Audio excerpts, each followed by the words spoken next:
Pemerintah Provinsi Nusa Tenggara Barat akan memberikan bantuan jaring pengaman sosial atau Social Safety Net yang namanya JPS Gemilang. Apa yang diintervensi oleh pemerintah provinsi adalah membantu keluarga miskin dan rentan miskin yang belum tercover oleh bantuan dari pemerintah pusat. Sebagaimana kita maklumi, di NTB ini ada 863.000 kepala keluarga yang miskin hingga rentan miskin. Nah, dari 863.000 itu sudah dibantu oleh pemerintah pusat melalui PKH maupun BPNT itu sekitar 500.000 kakak.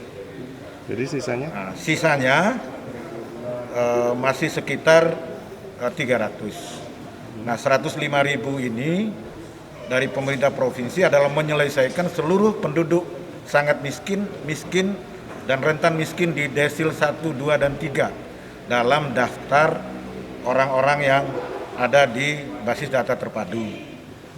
Nah, sisanya adalah untuk warga terdampak lainnya.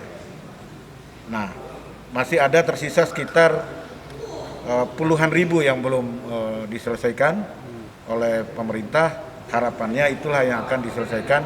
Kita akan berkolaborasi dengan pemerintah kabupaten kota. Nah, apa isinya jaring pengaman sosial Gemilang ini? Kita akan memberikan sembako seperti yang ada di belakang ini, beras 10 kg, telur 20 butir, dan minyak 1 liter. Nah, selain sembako itu juga kita memberikan paket suplemen berupa masker dan beberapa obat-obatan. Nah, prinsip yang juga sangat mendasar dalam jaring pengaman sosial Gemilang ini adalah sebagaimana arahan Bapak Gubernur, Ibu Wagub, dan harapan kita semua, kita juga memaksimalkan semua isi bantuan ini adalah produk lokal, khususnya mendorong UKM dan IKM kita, karena mereka juga terdampak. Misalnya masker, kita akan memberikan di dalam tiap paket ini 3 masker. Ya. Nah, itu semuanya bikinan UKM-UKM kita. Begitu juga produk-produk yang lainnya. Ketersediaan sembako kita, Pak. Ya, saya lanjutkan. Nah, sampai kapan JPS Gemilang ini? Kita rencanakan selama 3 bulan. Bulan April, bulan Mei, dan bulan Juni. Dan itu bisa saja akan bertambah tergantung pada kondisinya ada. Dan kita sekarang sedang melakukan refocusing anggaran. Semua anggaran-anggaran yang tidak perlu, yang bisa ditunda, kita arahkan semuanya untuk melakukan antisipasi dampak sosial ekonomi daripada COVID ini sendiri, selain pada pencegahan dan penanganannya. Lalu pertanyaan berikutnya, ketersediaan pangan kita. Data yang kami peroleh dari Dinas Ketahanan Pangan, dari Dinas Pertanian, dan juga data-data sektoral lainnya maupun informasi dari kabupaten kota, selama 1 tahun insya Allah kebutuhan bahan pokok kita itu aman. Selama bulan puasa besok berarti aman? Semua aman, insya Allah aman. Dan kita harapkan bantuan sembako ini juga bisa bersamaan juga dengan bantuan sembako yang diberikan oleh pemerintah pusat. Mudah-mudahan sebelum puasa sampai pada minggu pertama bulan puasa, seluruh bantuan ini tahap pertama bisa diselesaikan ke semua kabupaten kota. Pak, kira-kira berapa total dana yang disiapkan pemerintah Provinsi NTB untuk kegiatan selama 3 bulan ini, Pak? Pemerintah Provinsi NTB menyediakan untuk selama 3 bulan ini kurang lebih sekitar 160 miliar yang sudah terserap untuk alat pelindung diri dan lain-lain. Kemarin sudah 20 miliar.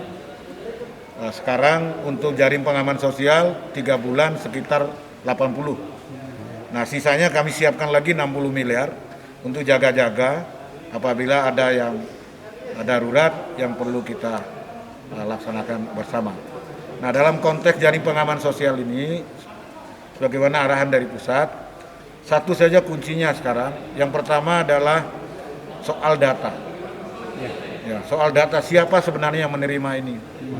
Nah, oleh karena itu kami berharap kepada Dinas Sosial, kita sudah memiliki namanya basis data terpadu atau data kesehatan sosial terpadu. Nah, data ini harus divalidasi sampai kepada tingkat desa. Jangan sampai ada orang yang berhak menerima, tapi karena namanya tidak masuk dalam daftar itu, lalu tidak menerima. Oleh karena itu, semua data itu sudah kami bagikan sampai ke tingkat desa, divalidasi. Silakan desa untuk menambahkan siapapun yang menurut desa, menurut aparat di dusun perlu mendapat bantuan ini. Karena yang terdampak ini bukan hanya ada orang yang namanya dalam daftar, tetapi banyak orang yang tidak ada namanya dalam daftar, tetapi terdampak. Misalnya tukang ojek, pegawai-pegawai yang dirumahkan, mungkin namanya belum ada. Nah, oleh karena itu, pada tahap pertama ini sekaligus kita akan melakukan verifikasi dan validasi data. Nanti di tahap kedua, ya bantuan yang tahap kedua kita akan perbaiki, sehingga sekaligus kita melakukan perbaikan data. Karena harapan dari pemerintah pusat bahwa diminta kepada kabupaten kota, pemerintah provinsi memberikan jaring pengaman sosial ini untuk orang-orang yang belum tercover oleh bantuan dari pemerintah pusat. Jadi itu harapannya, dan kedatangan kami kali ini untuk memastikan pertama adalah tingkat kecukupannya, kedua memastikan kapan jadwal distribusinya, dan yang ketiga adalah kualitas daripada barang-barang atau bahan-bahan yang akan dibagikan. Jadi berasnya ini adalah beras premium, silakan bapak-bapak bisa lihat. Jadi masyarakat tidak usah khawatir karena pemerintah provinsi bekerja sama dengan Dolog di semua kabupaten kota untuk memastikan kecukupan dan standar daripada berasnya. Begitu juga untuk barang-barang yang lain, insya Allah mudah-mudahan apa yang kita lakukan ini dapat terlaksana dengan baik dan lancar dan dapat diterimakan oleh masyarakat tepat pada waktunya.